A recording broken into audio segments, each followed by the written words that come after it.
दोस्तों, स्वागत है आपका प्रोजेक्ट सिविल सर्विसेज चैनल पर। आज के विचार विमर्श का हमारा मुद्दा है online education versus offline education. इसकी चर्चा हमें क्यों करनी चाहिए? क्योंकि आपको पता है कि अभी कोविड-19 का दौर चल रहा है और अभी लॉकडाउन के दौर में सभी घर में बैठे हुए, तो उसके पश्चात ऑनलाइन एजुकेशन की प्रासंगिकता में बढ़ोतरी हुई है एवं ऑफलाइन एजुकेशन की प्रासंगिकता में कमी आई है। इसी को ध्यान में रखते हुए कर्नाटक सरकार ने अभी हाल ही में ऑनलाइन एजुकेशन पर बैन लगा दिया था, यानी प्राइमरी के जो बच्चे हैं वो ऑनलाइन एजुकेशन ग्रहण नहीं कर सकते। सरकार के अपने तर्क थे, हम उन तर्कों को देखेंगे कितने सही थे कितने गलत थे, और हम चर्चा करेंगे विस्तारपूर्वक कि इन दोनों में से बेटर कौन सी है या फिर दोनों ठीक है और हमारे आगे का भविष्य क्या हो सकता है। और आज के हमारे स्रोत होंगे न्यूज़पेपर के कई एडिटोरियल जो पिछले लॉकडाउन के बाद काफ़ी चर्चाओं में रहे थे। इंडियन एक्सप्रेस, द हिंदू के देखो डेट दी हुई है, आप जाकर देखना, इनमें तलाशना, इनको पढ़ना, इनका अध्ययन करना और फिर अपने स्तर पर भी मूल्यांकन कर लेना कि आपको क्या लगता है। इसके अलावा यूनेस्को, WHO, निम्हांस बता दूं मैं आपको, भारत की एक अपनी संस्था है जो मेंटल हेल्थ के लिए कार्य करती है, यानी मानसिक स्वास्थ्य के लिए कार्य करती है। और मेंटल हेल्थ का इशू भी सुशांत सिंह राजपूत के सुसाइड के बाद में काफ़ी चर्चा में रहा है, तो मेंटल हेल्थ भी इसमें इंपॉर्टेंट रोल अदा करेगी ऑनलाइन एजुकेशन के इस मुद्दे में। इसके अलावा हमारे पास में एक सोर्स है इनफॉर्मल सर्वे। इसके तहत हम फेसबुक से या फिर अन्य व्हाट्सअप से, इस जो भी सोशल मीडिया प्लेटफॉर्म्स है वहाँ पर हम जानने की कोशिश करते हैं कि आम जनता क्या सोचती है, तो हम वो भी देखेंगे विस्तारपूर्वक कि आम जनता के क्या विचार है।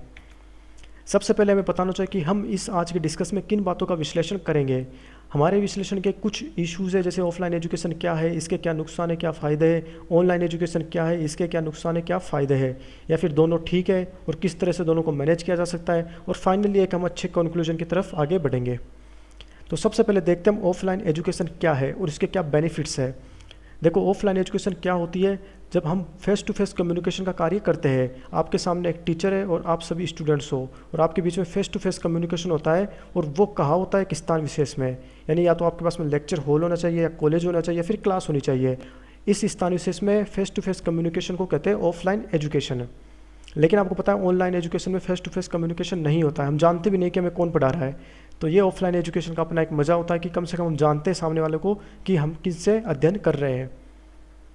अब देखते हैं इसका सबसे पहला फ़ायदा है कि यह हमें संज्ञानात्मक प्रक्रियाएं सीखने में मदद करती है। ऑफलाइन एजुकेशन हमें कॉग्निटिव प्रोसेस में मदद करती है। संज्ञानात्मक प्रक्रिया क्या होती है? मनुष्य जो भी सोचता है, वो जो भी विचार करता है, वो जो भी सीखता है, जो भी समस्या का हल करता है और लास्ट में वो डिसीजन लेता है, तो ये सब चीज़ें हमें ऑफलाइन एजुकेशन में सीखने को मिलती है। यही बात हमने एक कमेंट में भी देखी है, अश्विनी गिरी जी का कमेंट है जिसमें उन्होंने बेहतर तरीके से एक तुलनात्मक अध्ययन किया है ऑफलाइन का और ऑनलाइन एजुकेशन का। उन्होंने कहा कि ऑनलाइन एजुकेशन हमारे चिंतन पर प्रभाव डाल रही है, यानी ये एक तरह से इन्होंने इनकी तुलना की है फास्ट फूड की तरह, कि ऑनलाइन एजुकेशन फास्ट फूड की तरह आपको परोस दी जाती है और आप उसको अपने अंदर शरीर में गैन करके गंभीर बीमारी को न्योता दे देते हो। यानी आप अपने स्तर पर कुछ भी नहीं सोच पा रहे हो, आपको कोई भी प्रॉब्लम होती है, आप मोबाइल उठाते हो और उसमें अपनी समस्या का समाधान ढूंढने लगते हो, तो मतलब कहीं ना कहीं आपके चिंतन की जो शक्ति है वो कमज़ोर हो रही है। तो इन बातों को इन्होंने काफ़ी अच्छी तरीके से यहाँ पे वर्णित किया है। आप इनके कॉमेंट को जरूर पढ़ना, वीडियो को पॉज करके, आपको मजा आएगा। तो ये सब चीज़ें जानने के बाद ये लगता है कि जो कॉग्निटिव प्रोसेस है, यानी हमारे चिंतन से संबंधित जो भी सोचने की, विचार करने की, समस्या को हल करने की, निर्णय लेने की, ये हम बेहतर तरीके से कहाँ पर सीख पाते हैं? ऑफलाइन एजुकेशन के ऊपर। इसके बाद एक कमेंट और देखते हैं नम्रता तिवारी जी का। इन्होंने भी काफ़ी अच्छी तुलना की है इन दोनों एजुकेशन की और ऑनलाइन एजुकेशन के अपने फ़ायदे बताए, अपने नुकसान बताए। लेकिन यहाँ पर हम सबसे पहले देखते हैं कि ऑफलाइन एजुकेशन का इन्होंने क्या बेनिफिट बताया है। देखो, ऑफलाइन शिक्षा को ये एक अच्छा माध्यम मानती है और इनके पीछे जो उन्हें लॉजिक दिए वो इस प्रकार से है। सबसे पहली बात उन्होंने कहा कि व्यवहारिक ज्ञान और नैतिक मूल्यों को जो सबसे ज़्यादा फ़ायदा होता है वो में ऑफलाइन एजुकेशन में होता है कि हम जो प्रैक्टिकल नॉलेज, मतलब वही बातें जो हम पीछे देख चुके हैं कि संज्ञानात्मक जो प्रोसेस है, संज्ञानात्मक क्रिया है, जो हमारा प्रैक्टिकल नॉलेज है, वो सब चीज़ें हम कहाँ सीख पाएंगे? ऑफलाइन एजुकेशन में। इसके साथ साथ जो नैतिक मूल्य है, नैतिक मूल्यों का विकास हमें ऑफलाइन में ज़्यादा अच्छा सीखने को मिलेगा। आपको पता है पहले गुरुकुल की जो शिक्षा चलती थी उसमें क्या होता था कि गुरुजी का काम होता था कि हमें नैतिक मूल्य प्रदान करें। जो आज नैतिक मूल्यों का ह्रास हो रहा है वो कहीं ना कहीं एक अच्छे गुरु की कमी है, हम ऑफलाइन शिक्षा से दूर जा रहे हैं, तो कहीं वो भी हो सकता है। दूसरी बात उन्होंने कुछ और लॉजिक भी दी ऑफलाइन शिक्षा के कि एक तो इससे समय की पाबंदी अच्छे से होती है, हमें एक अनुशासित व्यक्तित्व हमें ये प्रदान करती है। तो कुल मिलाकर के बात है कि हमारी पर्सनैलिटी को लेकर, हमारे कॉग्निटिव प्रोसेस को लेकर, अपने हमारे मॉरल वैल्यूज़ को लेकर इन्होंने काफ़ी अच्छा यहाँ पे बताया है। आप इसको भी पढ़ना, आपको अच्छा लगेगा। इसके बाद हम दूसरा जो फ़ायदा है सबसे अच्छा वो ये है कि इससे हम 3C यानी ट्रिपल C ये एक आप याद रखना कि ट्रिपल सी का फ़ायदा होगा ऑफलाइन एजुकेशन से। ट्रिपल सी क्या है? सबसे पहला सी, कम्युनिकेशन एंड कनेक्टिविटी, दोनों हमें ऑफलाइन एजुकेशन में मिलती है। देखो विकास कुमार जी ने इस बात की चर्चा भी की अपने कमेंट में कि ऑनलाइन एजुकेशन जो केवल और केवल कम्युनिकेशन का माध्यम है, लेकिन ऑफलाइन एजुकेशन कम्युनिकेशन और कनेक्टिविटी दोनों का माध्यम है। तो कम्युनिकेशन और कनेक्टिविटी ये दोनों हमें कहाँ मिलती है? ऑफलाइन एजुकेशन में। इसके अलावा जो दूसरा सी है वह है कॉम्पिटिशन। कॉम्पिटिशन का यहाँ पर रामलाल प्रजापति जी ने और राजू जी ने अच्छा बताया है। इन दोनों ने यहाँ पे वर्णित किया है कि जब हम आपस में तालमेल और संप्रेषण अगर बना रहता है तो हम क्या करते हैं कि हम छात्र आपस में एक दूसरे का कंपेयर करते हैं और इसके साथ साथ सामूहिक रूप से अध्ययन करते हैं। सामूहिक रूप से अध्ययन करने से क्या होगा कि हमें आपस में परस्पर प्रतियोगिता की भावना बनी रहती है। तो ये होगा कॉम्पिटिशन। तीसरा सी है कॉन्फिडेंस का। कॉन्फिडेंस का अच्छे तरीके से बताया है राजू जी ने। इन्होंने कहा कि जब हम क्लास के सामने किसी भी प्रश्न का उत्तर देते हैं तो उससे हमारा क्या होता है? कॉन्फिडेंस बिल्डअप होता है। तो इससे नो डाउट हमें फ़ायदा मिलता है, साक्षात्कार होता है किसी भी एग्जाम का, इंटरव्यू में, या फिर हमें कहीं मंच पर बोलना पड़ता है। तो ऑनलाइन एजुकेशन से पढ़ने वाला बच्चा थोड़ा अपने आप को कमज़ोर साबित करेगा वहाँ पर। और ऑफलाइन एजुकेशन में जिसने अगर लगातार क्लास में अच्छी परफॉर्म दिखाई है, अच्छा उसने आंसर दिए है, तो वो उसका एक डर खुला रहेगा। तो ये सब चीज़ें यहाँ पर विकास जी ने, रामलाल जी ने और राजू जी ने बताइए। आप इनके कमेंट्स को भी देखना, अच्छा मज़ा आएगा आपको। इसके बाद तीसरा इंपॉर्टेंट फ़ायदा है नो डिजिटल डिवाइड इशू। यानी अगर आपको ऑनलाइन एजुकेशन पढ़ना है तो आपके पास में एक स्मार्टफोन होना चाहिए, आपके पास में एक अच्छा इंटरनेट होना चाहिए। इसके अतिरिक्त आपके पास में अगर बड़ी स्क्रीन चाहिए तो टैबलेट होना चाहिए या फिर लैपटॉप होना चाहिए। तो ये सब चीज़ें क्या है कि हमें डिजिटलाइजेशन की ओर ले जाती है और वो हमारे पास में माध्यम होना चाहिए। लेकिन रोहित पांडे जी ने ये बात कही है कि अगर कोई लो क्लास की फैमिली है जो मोबाइल जिसके पास में नहीं है, और अगर है भी तो वो रिचार्ज करवाने में सक्षम नहीं है, यानी उनके पास में इंटरनेट अवेलेबल नहीं है, और अगर इंटरनेट करवा भी लिया तो विलेज एरिया में नेटवर्क प्रॉब्लम है। तो ये सब चीज़ें क्या है? ये सब चीज़ें डिजिटल डिवाइड की, यानी एक डिजिटल डिवाइड है शहर के बीच में और गांव के बीच में। शहर में ये सभी सुविधाएं आसानी से उपलब्ध है लेकिन गांव में नहीं है। तो जो सुविधाएं गांव में नहीं है उसको बोलते हैं डिजिटल डिवाइड इशू। तो ये ऑफलाइन एजुकेशन में हमें दिखाई नहीं देता है। दूसरी बात पॉवर्टी की हमने कर ली है कि पॉवर्टी अगर जो पुअर लोग हैं वो यहाँ तक नहीं पहुँच पाते हैं। एक इंपॉर्टेंट बात कि लैक ऑफ इंफ्रास्ट्रक्चर है, इसकी गांव में इंफ्रास्ट्रक्चर की काफ़ी कमी है। यानी वही डिजिटल डिवाइड की बात आ जाती है कि वहाँ पर इंटरनेट के लिए टॉवर लगे हुए नहीं है, उनके पास में स्मार्टफोन नहीं है। तो ये सब चीज़ें विनोद स्वर्णकार जी ने भी यहाँ पे बताई है कि हम चिंतित होते हैं जब ऑनलाइन पे रहते हैं कि डेटा कंज्यूमशन हमारा माइंड को डाइवर्ट करेगा, हमारा कॉन्सेंट्रेशन डाइवर्ट करेगा। तो देखो डेटा कंज्यूमशन की बात कौन सोचता है? जिसके पास में डेटा कम होते हैं। तो स्वाभाविक है कि डिजिटल डिवाइड गाँव में आज भी एक बड़ी समस्या है। इन्होंने विशाल कुशवाहा जी ने भी यही बात कही है कि उसमें रिचार्ज की एक फ़ोन में दिक्कत आती है कि हमें बार बार रिचार्ज करवाना पड़ता है, उसके साथ में डेटा कंजप्शन की दिक्कत तो आएगी। और इन्होंने भी जो गरीब लोग हैं उनकी समस्याओं को यहाँ पे उजागर किया है, ऑनलाइन की जो समस्या है वो सामना करते हैं। एक चौथा पॉइंट है जो बहुत इंपॉर्टेंट है कि एक एटमोसफेयर और गुड एनवायरनमेंट का। इस प्रॉब्लम्स को बताया विक्रमजीत सिंह गिल जी ने और सुधांशु शंकर ने। इन्होंने कहा है कि हमें ऑफलाइन एजुकेशन में सबसे अच्छी बात लगती है तो टाइम पंक्चुअलिटी की, और साथ में वहाँ पर हमें अच्छा एटमॉस्फेयर मिल जाता है और हम सभी के एक दूसरे के व्यू वहाँ पे हमें आसानी से हमारे नॉलेज को गेन करने में, इंप्रूवमेंट करने में मदद करते हैं। तो इन सुधांशु जी ने, विक्रमजीत जी ने बताया कि ऑफलाइन एजुकेशन एटमॉस्फेयर अच्छा प्रदान करती है, गुड एनवायरनमेंट प्रदान करती है। इन्होंने भी गुड एनवायरनमेंट की बात की है कि गुड एनवायरनमेंट ज़रूरी होता है किसी भी एजुकेशन के लिए। जो एजुकेशन हम लेते हैं, गेन करते हैं, उसके लिए एक अच्छा एनवायरनमेंट होना चाहिए, और वो हमें कहाँ मिलेगा? स्कूल्स में। हमारा नेक्स्ट पॉइंट है mental issue, discipline and understanding को लेकर। मेंटल इशू की जो मैं बात कर रहा था कि हमारी जो निम्हांस भारत की संस्था है और इसके अलावा जो WHO है, उन्होंने भी ये बातें कही है कि ऑनलाइन अगर हम एजुकेशन लेते हैं और वहाँ पर हम लगातार अगर बैठते हैं, मान लो लगातार हम क्लास ले रहे हैं, तो उससे हमारे मेंटल इश्यूज यानी हमारे मस्तिष्क पर एक बुरा प्रभाव पड़ेगा। और मस्तिष्क पर अगर बुरा प्रभाव पड़ता है तो हमारी जो लर्निंग कैपेसिटी है वो कमज़ोर होती है। तो ये मेंटल इशू है जिसके बारे में लक्ष्मी जी ने भी बताया कि माइंड डिस्टर्ब रहता है इससे ऑनलाइन पढ़ने से। और दूसरी बात, दिनकर अवस्थी जी ने भी कहा कि स्टूडेंट का फोकस है वो अच्छा नहीं हो पाता ऑनलाइन पर और माइंड डिस्टर्ब रहता है, यानी मेंटल इश्यूज़ की प्रॉब्लम इन्हें नजर आई ऑनलाइन एजुकेशन में। इन्होंने भी कहा कि आंख पर, दिमाग पर, मन पर सबसे बुरा प्रभाव पड़ता है ऑनलाइन एजुकेशन के। पवन सिंह जी का ये अपना एक मंतव्य है, विचार है। और सैफ अली जी ने कहा है कि ऑनलाइन में सबसे रहता है कि हमने मन किया तो स्टडी किए, नहीं तो नहीं किए। यानी इनका कहने का मतलब है कि ऑनलाइन में हम डिसिप्लिन से युक्त नहीं रहते हैं, हमें अनुशासन नहीं रहता है, यानी हमारे मन मर्जी से हम चलते हैं। तो इन्होंने मुद्दा जो उठाया है वो उठाया डिसिप्लिन का। तो मेंटल इशू, डिसिप्लिन और अब तीसरा इंपॉर्टेंट पॉइंट है अंडरस्टैंडिंग का। तो अंडरस्टैंडिंग कब होती है? जब हमारे पास में सामने टीचर हो, उसका इंप्रेशन बच्चों पर सीधा पड़ता हो, तो उससे हमें डिसिप्लिन भी रहता है और हमें अच्छी समझ विकसित होती है। ये मोनेकरण चौहान जी ने ये मुद्दा उठाया और साथ में श्री राधे और ऋतिक यादव है, इन्होंने भी साफ साफ कहा है कि हमें अच्छी अंडरस्टैंडिंग और सारे डाउट ये कहाँ पे क्लियर होते हैं? ऑफलाइन एजुकेशन पर। तो ये चीज़ें हैं जो इनके सभी के अपने निजी विचार है और ये विचार नो डाउट हम एग्जाम में यूज़ कर सकते हैं क्योंकि ये एकदम रीजनेबल विचार है। एक अन्य जो काफ़ी लोग हैं जिन्होंने भी सपोर्ट किया ऑफलाइन एजुकेशन को, इन सभी का भी धन्यवाद जिन्होंने फेसबुक पे जाके कमेंट किया कि इनको क्या पसंद है। थैंक यू सो मच सभी का। अब हम लास्ट में कॉम्प्रिहेंसिव नज़र डालते हैं कि ऑफलाइन एजुकेशन के क्या फ़ायदे हैं।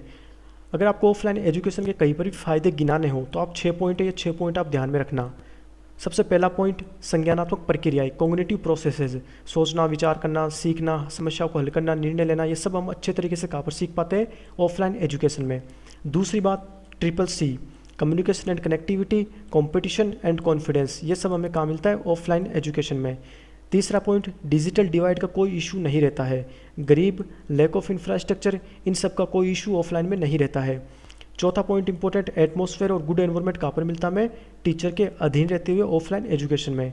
पांचवा पॉइंट, मेंटल इशू के संबंध में कोई ऐसा नहीं रहता है कि हमारा दिमाग खराब हो रहा है, हम लगातार 1 घंटे तक आंख में दर्द हो रहा है, ऐसा कुछ नहीं है। साथ में डिसिप्लिन और अंडरस्टैंडिंग अच्छी ऑफलाइन एजुकेशन में होगी।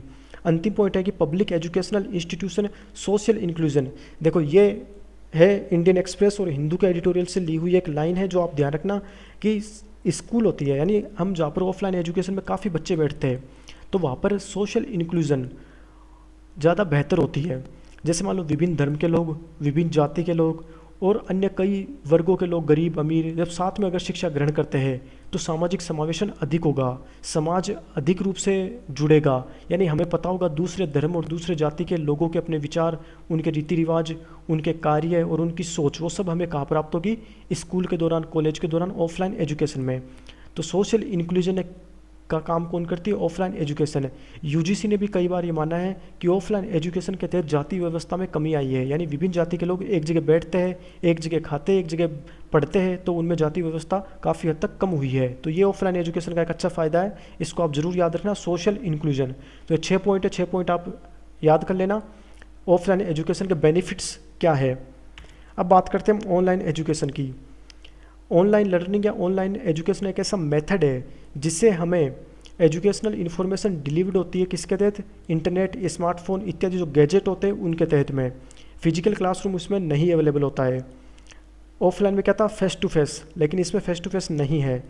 दूसरी बात, वहाँ पर एक स्थान विशेष की आवश्यकता थी, इसमें कोई भी फिजिकल क्लासरूम की आवश्यकता नहीं है। तो 2 बातें हमने वहाँ पर देखी, 2 बातें हमने यहाँ पर देखी है। देखो यूजीसी के अध्यक्ष ने अभी कुछ दिन पहले कहा था कि इस देश में सकल नामांकन अनुपात में अगर सुधार करना है तो ऑनलाइन एजुकेशन एक बेटर प्लेटफॉर्म हो सकता है। सकल नामांकन अनुपात का सीधा तात्पर्य यही है कि हमें ज़्यादा से ज़्यादा लोगों को साक्षरता प्रदान करनी है, ज़्यादा से ज़्यादा लोगों को स्कूल में, विद्यालयों में एडमिशन दिलाने के लिए प्रोत्साहन प्रदान करना है, यानी उन्हें कुल मिलाकर के उन्हें एजुकेट करना है। तो एजुकेट करने में यूजीसी के अध्यक्ष ने कहा था कि ऑनलाइन एजुकेशन एक बेटर प्लेटफॉर्म हो सकता है आगे भविष्य का।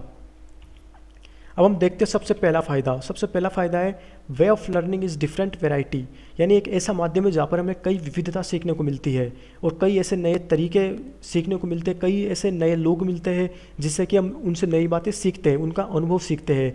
यही बात यहाँ पर अंकित जी ने अपने कमेंट में कही है कि सभी का अपना एक तरीका अलग अलग होता है। जैसे इनको जो तरीका अच्छा लगता है वो ऑनलाइन का लगता है। इन्होंने कहा कि इनको मैथमेटिक्स ऑनलाइन से पढ़ना अच्छा लगता है। देखो इन्होंने एक नई वैरायटी जो मैथमेटिक्स की है वो कहाँ से सीखते हैं? ऑनलाइन। ऐसे मान लो कोई और सब्जेक्ट है, ह्यूमैनिटी के सब्जेक्ट है, वो भी आप ऑनलाइन सीख सकते हो। और अगर आप ऑफलाइन मान लो विद्यालय में जाते हो तो विद्यालय में क्या होता है? आपको एक ही टीचर से कई जगह तो ऐसी है जहाँ पे एक टीचर कई सब्जेक्ट पढ़ाता है। तो ये सोचकर कल्पना करो कि एक टीचर सभी सब्जेक्ट में विद्वान नहीं हो सकता है, तो आप ऑनलाइन से अपने खुद के पसंदीदा विषय पढ़ सकते हो। और दूसरी इंपॉर्टेंट बात रहती है इसमें सेल्फ रेगुलेशन की और फ्लेक्सिबिलिटी की। सेल्फ रेगुलेशन का मतलब हम जब चाहे तब चाहे देखें, हम कितनी बार भी उसका रिवीजन करें। ये सब चीज़ें संदीप जी ने भी कही है, सोरेन जी ने भी कही है और अंकित जी ने भी कही है। इनका धन्यवाद, इन्होंने ऐसे अच्छे पॉइंट सामने रखे। जैसे यहाँ पे लिखा है कि जितनी बार मन हो उतनी बार देख लो और हम रिवीजन इसका आराम से कर सकते हैं। तो ये रिवीजन का एक अच्छा पॉइंट है कि हम इनका बार बार रिवीजन कर सकते हैं, उनको नहीं समझ में आए तो दोबारा देख सकते हैं। दूसरी बात, हमारे सामने हेजिटेशन नहीं रहती है। हेजिटेशन का देखो संदीप जी ने कहा कि कोई हिचक नहीं रहती है, हम कहीं से शर्माते नहीं। अगर हमें कोई क्वेश्चन नहीं आ रहा, हम कमेंट करके पूछ लेते हैं, तो कमेंट का जवाब टीचर जनरली दे देते हैं को। और लेकिन ऑफलाइन में क्या होता है कि हमें खड़े होकर पूछना पड़ता है, तो खड़े होकर पूछने में कई बार हेजिटेशन रहती है, तो वो दिक्कत यहाँ पे नहीं है। तीसरी बात कि बेटर अंडरस्टैंडिंग। बेटर अंडरस्टैंडिंग का यही तात्पर्य है कि बेटर अंडरस्टैंडिंग अगर हम बार बार रिवीजन करते हैं तो उससे अंडरस्टैंडिंग अच्छी हो जाती है। और सोरेन वीरेंद्र जी का मानना है कि इनसे सीरियस होकर भी हम पढ़ पाते हैं। अगर हम सीरियस हैं तो और अच्छे तरीके से ऑनलाइन का हम अच्छे से यूज करेंगे, और इनसे बार बार पढ़ कर हम रिवीजन करते हुए नोट्स बना लेंगे अपने। तो ये अंकित जी ने, संदीप जी ने, सोरेन जी ने ऑनलाइन को इस कारणों से बेटर माना है। अन्य जो बिंदु ऑनलाइन एजुकेशन को बेटर बनाते हैं वो ये है मनी सेविंग।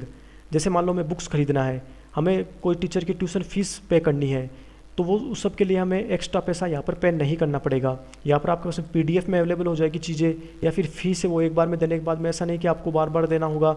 इसके अलावा लोअर लॉजिस्टिक चीपर ऑफिस है। इसका मतलब ये है कि आपके पास में जो भी मान लो आप ऑफिस बना रहे हो, तो ऑफलाइन के लिए क्या चाहिए, एक बड़ा ऑफिस चाहिए, लेकिन ऑनलाइन में छोटा ऑफिस में भी आप बैठ करके एक छोटे से रूम में पढ़ा सकते हो। इंफ्रास्ट्रक्चर कम चाहिए, ट्रांसपोर्ट का खर्चा कम होता है कि मान लो स्कूल दूर है और आप वहाँ पर जा रहे हो डेली के 100 रुपये खर्च करके, तो ये चीज़ यहाँ पर नहीं है। आप घर बैठ करके अपने 100 रुपये बचा सकते हो।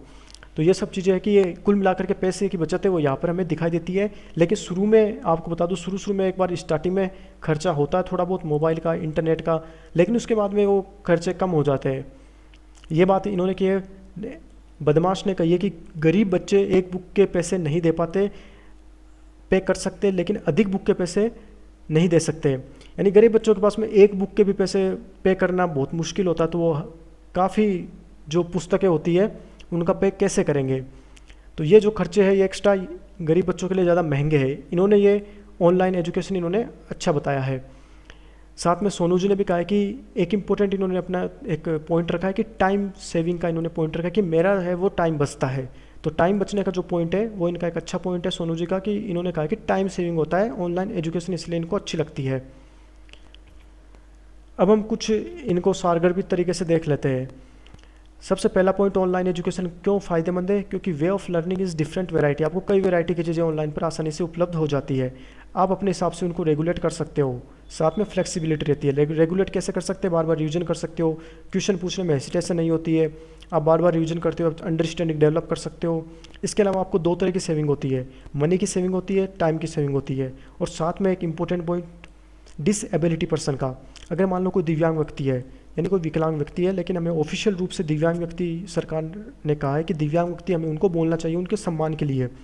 तो विकलांग शब्द आप यूज मत करना, हमेशा हमें सामान्य शब्दों में या सामान्य भाषा में दिव्यांग शब्द ही यूज करना है। तो दिव्यांग शब्द रट लेना आप, दिव्यांग व्यक्ति। दिव्यांग व्यक्ति ऑफलाइन एजुकेशन लेने में दिक्कत होती है, वहाँ जाना, वहाँ से वापस लौटना और अन्य कई तरह की समस्याएं। लेकिन ऑनलाइन एजुकेशन में उनको फ़ायदा मिलता है, वहाँ घर बैठ कर के आराम से वो अपना नॉलेज को इनरिचमेंट कर सकते हैं। अब हम देखते हैं कुछ अलग तरह के विचार। जैसे काफ़ी ऐसे सर्वे, काफ़ी ऐसे लोग हैं जो दोनों को अच्छा मानते हैं, जो कहते हैं कि दोनों ठीक है, टाइम के हिसाब से, सिचुएशन के हिसाब से और अपने लाइफ स्टाइल के अकॉर्डिंग उनको डील किया जा सकता है। जैसे कि आयुष पटेल जी और बॉबी रोशन तिवारी जी का मानना है कि दोनों का अपना एक महत्व है, इन दोनों का अपना एक महत्व होता है, दोनों ही ठीक है, बस डिपेंड करता है हमारे ऊपर। यानी ये सब चीज़ें इन्होंने बताया कि सिचुएशन हमारी कैसी है, और अगर हम सेल्फ डिसिप्लिन से युक्त है तो हमें दिक्कत नहीं कि हम कहाँ से एजुकेशन ले रहे हैं। इन्होंने भी काफ़ी अच्छा बताया कि शिक्षा हर तरह से अच्छी है, बस परिवेश, माहौल, अब लाइफ स्टाइल को मद्देनज़र देखते हुए ऑनलाइन एजुकेशन को भी अच्छा कहेंगे। यानी अभी जो कोविड-19 का दौर है, तो उसमें ऑनलाइन एजुकेशन हमारे यहाँ एक तरह से मजबूरी जैसा सौदा है कि हमें मजबूरी में घर बैठ करके ऑनलाइन एजुकेशन लेनी होगी। अगर जिसको अच्छी भी नहीं लगती है तो उसको मजबूरी में लेनी होगी। तो इसीलिए अभी वर्तमान में ऑनलाइन एजुकेशन अच्छी है। कोविड-19 महामारी का दौर समाप्त हो जाएगा, लॉकडाउन समाप्त हो जाएगा, तो फिर से ऑफलाइन एजुकेशन चल पड़ेगी। तो ये इनका मत है कि दोनों अच्छी है, टाइम के अकॉर्डिंग, सिचुएशन के अनुसार और लाइफ स्टाइल के अनुसार चीज़ें बदलती है, और वो बदलाव यहाँ पर एजुकेशन में भी दिखाई देता है। भीष्मदेव मिश्रा जी ने भी कहा कि समय समय में सब कुछ अपने हिसाब से अच्छा लगता है, जैसे इनको भी ऑनलाइन एजुकेशन अच्छी लग रही है। इसके अलावा एक इम्पोर्टेंट मुद्दा ये भी रहता है कि हमारे ऊपर डिपेंड करता है कि हम किस तरह से चीज़ों का इस्तेमाल करें। जैसे सौम्या जी ने ये बताया है कि हमारे ऊपर डिपेंड है, यानी हमारे ऊपर डिपेंड है कि हम कंसंट्रेशन किस तरह से रखें। बाकी ऑनलाइन ऑफलाइन दोनों ही अच्छी है। सागर जी ने भी कहा कि बोथ आर गुड, दोनों ही अच्छी है, बस हमें यूज करने का तरीका होना चाहिए। अब अंतिम रूप से हम पहुँचते हैं कि इस पूरी डिबेट का हमारा कंक्लूजन क्या हो सकता है और हम कैसे इस डिस्कस को यूज कर सकते हैं और हमारे कहाँ पर काम आएगा। देखो, सबसे पहली बात, दोनों एजुकेशन की हमने डेफिनेशन देखी, हमें डेफिनेशन पता होना चाहिए अच्छे से दोनों की क्या है। दूसरी बात, दोनों के फ़ायदे और दोनों के नुकसान हमें पता होना चाहिए और ये भी पता होना चाहिए कि दोनों एजुकेशन हमारे जीवन पर क्या इम्पैक्ट डालती है और हमने कब ऑफलाइन एजुकेशन ग्रहण की और कब हमने ऑनलाइन एजुकेशन ली है। लेकिन अब असली मुद्दा है कि हम इसका यूज कहाँ करें इस डिस्कस का, क्योंकि कोई कुछ भी आप सुनते हो वो हमें पता तो नहीं चाहिए कि हम कहाँ पर इसका यूज करें। जैसे मान लो कि एक साक्षात्कार में क्वेश्चन पूछ लिया आपसे कि ऑनलाइन वर्सेज ऑफलाइन एजुकेशन में आप किसे अच्छा मानते हो, तो सबसे पहला जवाब आपका यही होना चाहिए कि दोनों अपने स्तर पर अच्छी है। समय परिस्थिति के हिसाब से चीज़ें बदलती है, तो उस हिसाब से एजुकेशन में भी बदलाव हो रहा है और हमें ये स्वीकार करना चाहिए। तो आपको समर्थन देना दोनों का। उसके बाद मान लो आपसे क्वेश्चन पूछ लिया जाए कि आपको दोनों में से एक का चयन करना पड़े। ये थोड़ी ध्यान से सुनना, बात इंपॉर्टेंट है कि अगर आपको दोनों में से एक का चयन करना पड़े, साक्षात्कार में बोर्ड ने काफ़ी बार ये क्वेश्चन पूछा है। जैसे कि एक बार मुझसे पूछा गया था इंटरव्यू में कि आपको सिनेमा देखना अच्छा लगता है, मैंने कहा हाँ बिल्कुल लगता है। तो आप उसको सकारात्मक मानते हो या नकारात्मक, तो मैंने कहा सर दोनों। तो उन्होंने कहा कि कोई एक का चयन करना पड़े तो आप किसे चुनोगे। तो फिर आगे मैंने जवाब किया, वो अलग मैटर है। लेकिन इस तरह के क्वेश्चन का मैं बताने का तात्पर्य यही है कि इस तरह के क्वेश्चन एक साक्षात्कार में सामान्य तौर पे पूछते हैं। तो अगर मान लो आपसे पूछ लिया ऑनलाइन वर्सेज ऑफलाइन एजुकेशन, आपको दोनों में से कौन सी अच्छी लगती है, आपको एक का चयन करना पड़े। शुरू में तो आपने बता ही दिया कि हमें दोनों ठीक लगती है, अपने समय के हिसाब से दोनों में बदलाव होता है, उस हिसाब से हमें उसको स्वीकार करना चाहिए। लेकिन फिर उसके बाद आपको पूछ लिया जाए कि दोनों में से आपको एक का चयन करना पड़े तो आप किसका चयन करोगे। तो आप अपने हिसाब से देख लेना, लेकिन जो मेरा यहाँ पर आंसर होगा दोनों में से एक का चयन करने का, तो मेरा होगा ऑनलाइन एजुकेशन। इसके पीछे कारण ये है कि ऑनलाइन एजुकेशन जैसे आगे का हमारा जो भविष्य है वो नो डाउट विकास कब है, समय बदल रहा है और आगे जो परिस्थिति आएगी वो पता नहीं कैसी आएगी। तो हमें समय के अनुसार चलना चाहिए, नई परिस्थितियों के अनुसार चलना चाहिए। जैसे मैं आपको एक उदाहरण देता हूँ, जिस समय कंप्यूटर का दौर आया था, शुरू में भारत में कंप्यूटर का दौर प्रवेश हुआ था, उसमें काफ़ी लोगों ने कहा कि ये बच्चों को बिगाड़ देगा, इनसे हमारे मेंटल का जो लेवल है वो कमज़ोर होगा और कंप्यूटर हमारे लिए घातक होगा। लेकिन आज का जीवन, आज की लाइफ स्टाइल, चाहे आम आदमी को, चाहे सरकार के ऑफिस हो, सभी में कंप्यूटर एक अनिवार्य जीवन का हिस्सा बन चुका है। तो उस समय के जो आलोचक थे वो आज स्वयं कंप्यूटर का यूज कर रहे हैं और धूमधाम से कर रहे हैं, अच्छे से कर रहे हैं और काम भी कर रहे हैं, और आज वो भूल चुके हैं कि उन्होंने क्या आलोचना की थी कंप्यूटर को लेकर। तो वही बात आज होती है, हमें हमेशा आगे विकास, आगे भविष्य की ओर जो चीज़ें जा रही है उन्हीं का सपोर्ट करना चाहिए। हम अगर मान लो पीछे हमारे पुरातन विचारों का सपोर्ट करेंगे तो ठीक है, वो आपके लिए एक समय के लिए ठीक है, लेकिन आगे आपका भविष्य उसमें नहीं है। जैसे मान लो अगर आपको कोई आज कहे कि आपको गुरुकुल शिक्षा में अध्ययन दिया जाएगा, तो पहली बात वैसे गुरु नहीं है, वैसे गुरु है नहीं आजकल जो आपको गुरुकुल शिक्षा में अच्छा अध्ययन दे सके। दूसरी बात, आपके माता पिता या आप स्वयं भी तैयार नहीं होंगे कि आप जाकर के वहाँ पर एकदम जो पुरातन विचारधारा है उनका आप अध्ययन करो। क्यों? क्योंकि वो एग्जाम पॉइंट ऑफ व्यू से हमारी इतनी रिलेवेंट नहीं है, और साथ में आगे का जो तकनीकी का भविष्य है उनके अकॉर्डिंग भी वो रिलेवेंट नहीं है। देखो, इसमें कहने में कोई बुराई नहीं है, क्योंकि जो प्रासंगिक नहीं है तो वो नहीं है। तो आगे का हमारा भविष्य किस पर डिपेंड है? ऑनलाइन एजुकेशन पर। तो दोनों में से एक का चयन करना पड़े तो आप ऑनलाइन एजुकेशन को प्रीफर करना, मेरा अपना विचार है। बाकी आपके अपने विचार हो सकते हैं, वो आप देख लेना। तो दोस्तों, आज की क्लास हमारी यही समाप्त होती है। Thank you so much.